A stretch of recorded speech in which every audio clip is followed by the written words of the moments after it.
Tan, begitu kata-kata Qin Yichen berakhir, Yao Zong langsung memberi hormat kepadanya, penuh dengan suara hormat, dan dengan tenang terdengar.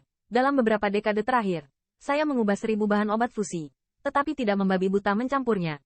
Tolong minta saya untuk membingungkan saya. Dengan suara obat yang berat, beberapa pusat kekuatan tingkat suci di sekitarnya penuh dengan kengerian. Gelar ini, Tuan Dan, adalah gelar seseorang yang memiliki pencapaian lebih tinggi dari dirinya. Obat yang bermartabat, Patriark, obat lama begitu berat, bagaimana harus dipanggil ke junior? Jika bukan karena matamu sendiri, pembangkit tenaga suci ini mungkin tidak akan percaya bahwa anak yang diblokir dari kebun obat akan memiliki keberanian seperti itu. Penatua Yao Zong, panggil saja aku Qin Xiaozi. Saya tidak mampu membeli nama pria ini. Qin Yichen melambaikan tangannya, berkata dengan ringan sambil tersenyum.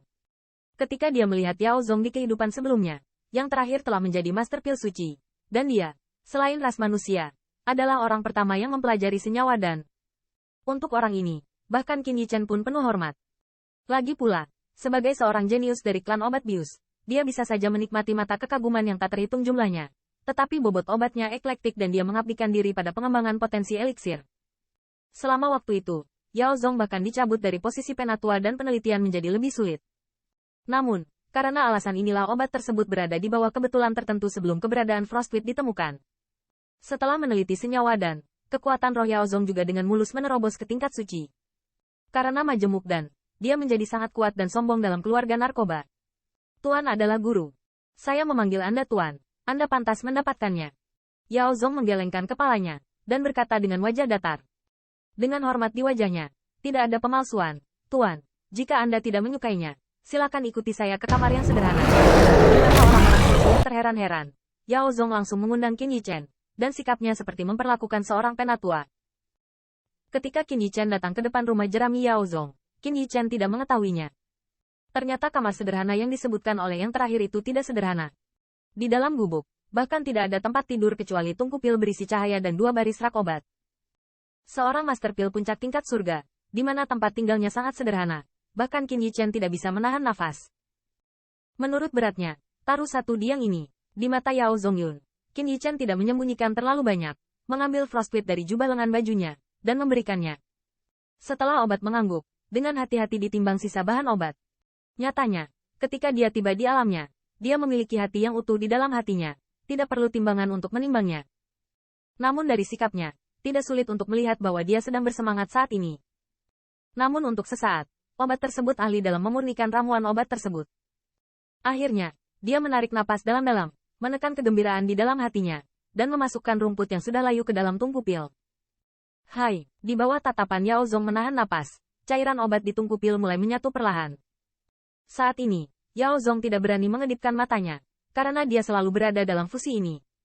Jika terjadi kegagalan, bahkan dari waktu ke waktu, akan ada kasus penggorengan.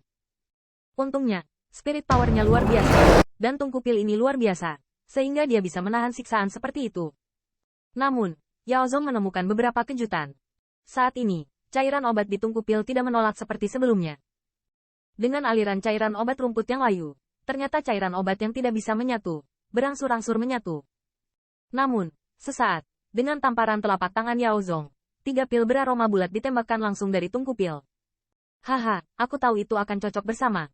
Merasakan obat panas di tangannya, wajah Yao Zong berlinang air mata. Selama beberapa dekade, dia seperti orang gila, mengabdikan dirinya untuk pengembangan ramuan ini. Selama bertahun-tahun, saya tidak tahu berapa banyak gosip yang ada di belakang. Ramuan majemuk, ramuan universal dari 10.000 keluarga. Mendengar tentang efek ini, banyak teman lama yang obatnya penting dalam keluarga obat mengira dia gila dan tidak ada obat untuk menyelamatkannya. Yang lain menertawakannya tentang besarnya langit dan bumi, dan membuka mulut mereka. Untuk mata yang aneh itu, meskipun Yao Zong tidak pernah dibantah, tapi mengapa dia dianiaya? Namun, hari ini, dia akhirnya berhasil menyempurnakan ramuan yang telah dia pelajari selama beberapa dekade.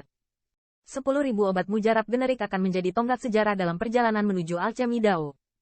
Melihat beban pengendalian diri yang hilang, Qin Yichen tidak repot-repot. Dia tahu bahwa pria terhormat ini telah terlalu lama ditekan. Hai, dalam tawa Yao Zong yang berat, gelombang aneh juga menyebar dari tubuhnya. Di bawah fluktuasi ini, angin kencang antara langit dan bumi meletus. Gubuk jerami yang baru saja dibangun, runtuh lagi. Dan tawa Yao Zong yang hampir gila bergema di antara langit dan bumi ini. Dalam tawanya, Qin Yichen memperhatikan bahwa fluktuasi kekuatan roh yang terakhir, dengan munculnya gelombang misterius, muncul tiba-tiba. Kekuatan roh kudus, merasakan perubahan yang terakhir. Qin Yichen juga menarik napas dalam-dalam. Para penjahat klan narkoba ini akhirnya berhasil menerobos dengan terbukanya simpul hati. Dikatakan bahwa Yao Zong telah mencapai Master Pill tingkat puncak surga sejak beberapa dekade yang lalu. Saat itu, semua orang mengira dia akan menjadi bintang paling cemerlang dalam keluarga narkoba. Namun, tidak ada yang mengira bahwa dia telah mengusulkan pengembangan 10.000 obat mujarab generik. Selain itu, dia tinggal di Heaven Grade Pill Master selama beberapa dekade. Qin Yichen tahu bahwa jika Yao Zong tidak mengembangkan senyawa dan, dia mungkin tidak dapat menembus penghalang dari Master Pill suci seumur hidup. Namun, begitu dia berhasil, kekuatan roh, yang telah diseduh selama beberapa dekade, juga akan menerobos tempat aliran air, sebuah kanal terbentuk. Dan pembangkit tenaga suci yang dijaga di kebun obat jelas menyadari perubahan di sini. Merasakan gelombang kekuatan roh, dan wajah mereka juga tersenyum bahagia. Obat yang sama sekali berbeda dari Patriark dan obat lain ini akhirnya menjadi terobosan. Banyak yang ditunjuk Tuan Xie. Untuk waktu yang lama, tawa Yao Zong berhenti perlahan. Dia memberikan hadiah besar untuk Qin Yichen, dan dengan tulus berterima kasih. Dengan suara jatuh, Qin Yichen tidak menunggu untuk membantunya. Tubuh Yao Zong sedikit gemetar, dan detik berikutnya, dia langsung tertidur di tanah. Segera, suara dengkuran langsung terdengar, dan masih ada senyum puas di wajah lelah itu.